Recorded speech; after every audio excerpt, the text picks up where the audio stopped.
Kita sering menghubungkan kekayaan dengan kecerdasan tinggi.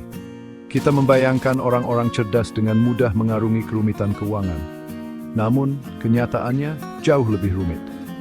Kesuksesan finansial tidak hanya ditentukan oleh seberapa pintar Anda, tetapi lebih kepada bagaimana Anda berperilaku dengan uang.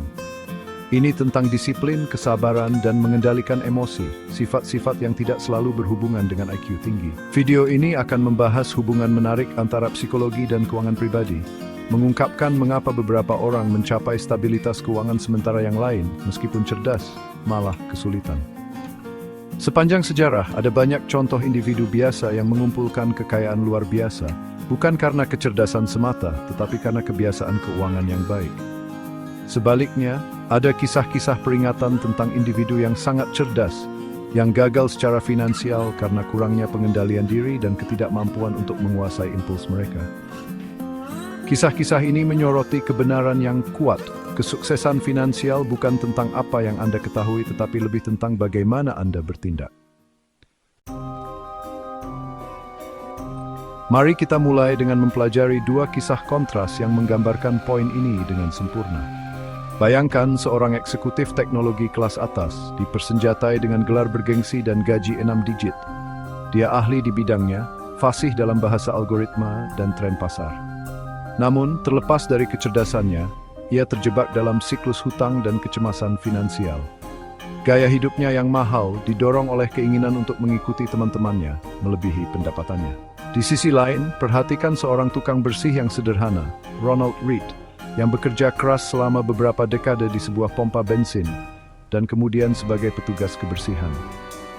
Read memiliki pendidikan yang sederhana dan menjalani kehidupan yang sederhana, jauh dari dunia keuangan tinggi dan investasi yang kompleks. Yang membedakan Read bukanlah kecerdasannya, tetapi komitmennya yang teguh untuk menabung dan berinvestasi dengan tekun, sedikit demi sedikit, selama beberapa dekade. Dua kisah yang kontras ini menjadi dasar untuk pemahaman kritis dan apa efektif beberapa sebenar mendorong kesuksesan finansial. Kisah Ronald Read adalah bukti kekuatan menabung yang disiplin dan keajaiban bunga berbunga. Read bukanlah seorang penyihir keuangan. Dia tidak memiliki strategi investasi rahasia atau mewarisi kekayaan. Dia hanya menjalani hidup yang hemat, secara konsisten menabung sebagian dari penghasilannya dan menginvestasikannya dengan bijak di saham-saham blue chip. Dia jarang, jika pernah, menyentuh investasinya, membiarkannya tumbuh dengan sabar seiring waktu. Ketika Read meninggal dunia pada tahun 2014 di usia 92 tahun, ia meninggalkan warisan $8 juta, mengejutkan semua orang yang mengenalnya. Kisahnya menjadi sensasi media, menantang gagasan konvensional tentang penciptaan kekayaan. Kekayaan Read bukanlah hasil dari keberuntungan atau kecemerlangan, melainkan hasil dari seumur hidup menabung secara konsisten dan pendekatan investasi yang sabar. Sangat kontras dengan akumulasi kekayaan Ronald Read yang tenang, kita memiliki kisah peringatan tentang Richard Fuscon, mantan eksekutif Wall Street.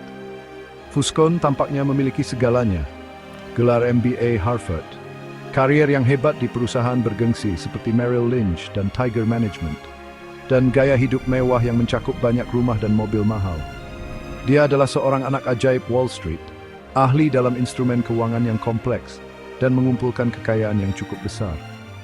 Namun dunia Fuscon runtuh ketika dia menyatakan bangkrut pada tahun 2000. Kejatuhannya dikaitkan dengan kombinasi beberapa faktor, termasuk pengeluaran yang berlebihan, investasi berisiko yang didorong oleh leverage, dan ketidakmampuan untuk menyesuaikan gaya hidupnya ketika keadaan keuangannya berubah. Kisah Fuscon berfungsi sebagai pengingat yang nyata bahwa bahkan orang yang paling cerdas pun tidak kebal terhadap kehancuran finansial jika mereka tidak memiliki disiplin dan kontrol emosi untuk mengelola kekayaan mereka secara efektif.